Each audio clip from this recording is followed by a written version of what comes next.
The first time I ever saw you with Eddie Murphy. Yeah. Okay.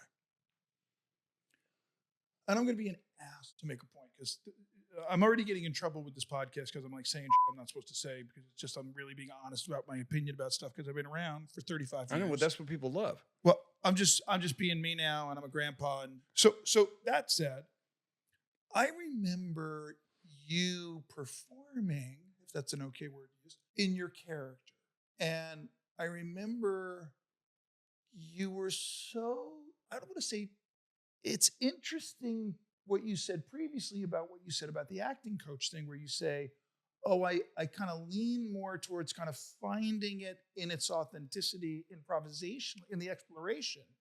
Because when I watched, it was improvised. But when I watched, that's where I'm going. So when I watched Serge, the first time you ever see this thing, if you know acting, and I know acting, it was fascinating to watch. Even it's a comedy, right? So how Eddie's playing off of you and that ping pong response thing, however organic that is, however improvisational it is, it doesn't matter.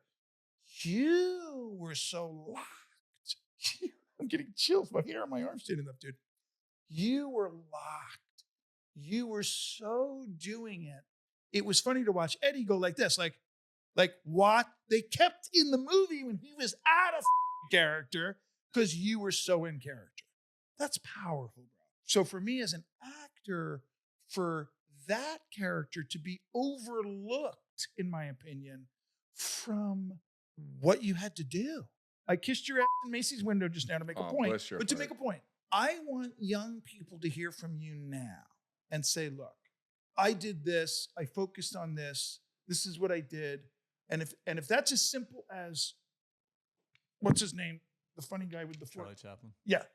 Yes. But if your Rush. process for this is as simple as, Stephen, it's my imagination. I'm a kid in the sandbox and I just play and luckily, hopefully I'm going to work with people who are going to catch what I do when I throw my brilliance. Great. If that's been your whole career, which I doubt, I think there's some work that happened. So I just want to hear that from you. Like, what do you do now when you want to perform as a character to get into a place of that focus, of that thing? Oh, I was describing it to somebody just the other day because I was on set and I had to see somebody on the floor that had been, I just walked into the room and this person was murdered. And I had to react several different ways because it's a murder mystery. So we had to shoot 3 different versions. One where I discovered him and didn't know who had murdered him, and one where I had murdered him, and one where I didn't know what had happened. And, there's a million, and it's a very stylish show. There's shafts of light coming through the Venetian blinds, and there's this and there's that. Now, when I was 25, I remember myself saying, okay, I can't see anybody. I don't want to see anything. So I need black drapes so I don't see anything but that body. Okay? Mm-hmm. And if anybody, makes a sound, I'm going to have to do another take. And I had all that going on. That was your process then? No, it was my process kind of like a couple of years in. Right. And I just did it in one take. And the director said, okay, wonderful. Now do one where you're the murderer. And I did another one in one take. And somebody said, how do you do that? Because how do you do that? And I said, oh, it's simple. I'm in a podcast, and there's some bright lights, and there's somebody I've known for years who I like, and there's somebody who I just met that I like, and there's all this shit going on, and I have to focus on this bottle. So instead of pretending that there's no distractions, I just imagine that this bottle is my mother's, and she drank from it, and it's just been discovered. And that means that her lips touch that, and she's in there, and so now I'm just going to be with this bottle, and it all goes away. It used to be I wanted it to go away, and somebody else to take it away. Can I ask you a question? Yeah. Okay. So would you say that your talent is to do with your own singular imagination? Yeah. Right. But as is so yours. I'd like to you can't. Where's it else going to come from? But it's not the same, Bronson. Hold on. I played McManus in The Usual Suspects. So I had a character. I had a backstory.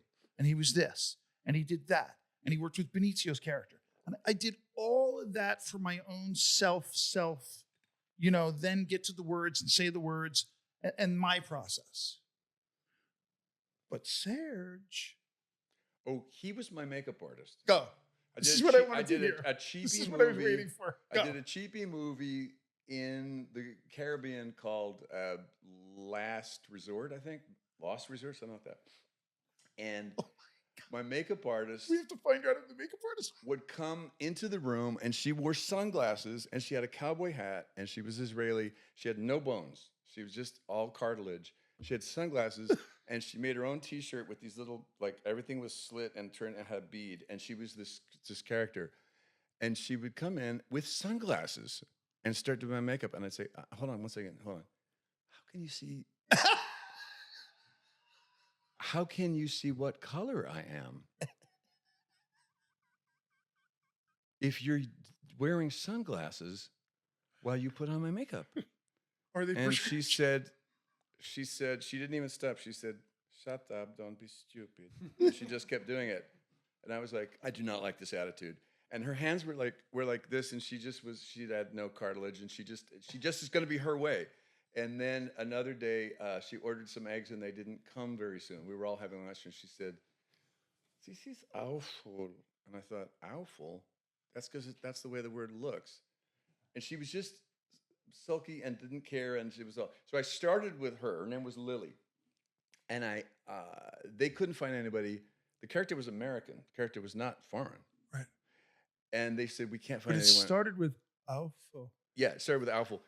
They couldn't find anybody, and I said, I'll tell you why I think you can't find anybody, because it's 1984, that was the year, and the character was written as a generic gay shop boy who Eddie would come in and smack around, not physically, but insult him. Yeah. I said, that's probably why. And they said, well, do you have an idea? I said, just give me like a couple days. So I was walking around looking, and all of a sudden I heard Lily's voice. I thought, I'm going to start with Lily. So I started with Lily, but I ended up really playing her. I used her accent on her body, her cartilaginous body. But then he actually was not her. She wasn't friendly like that. The friendliness and the playfulness just developed because of the way Eddie was looking at me, and I wanted to win him over. But anyway, and that was the improv. That was the improv. Okay, please continue. But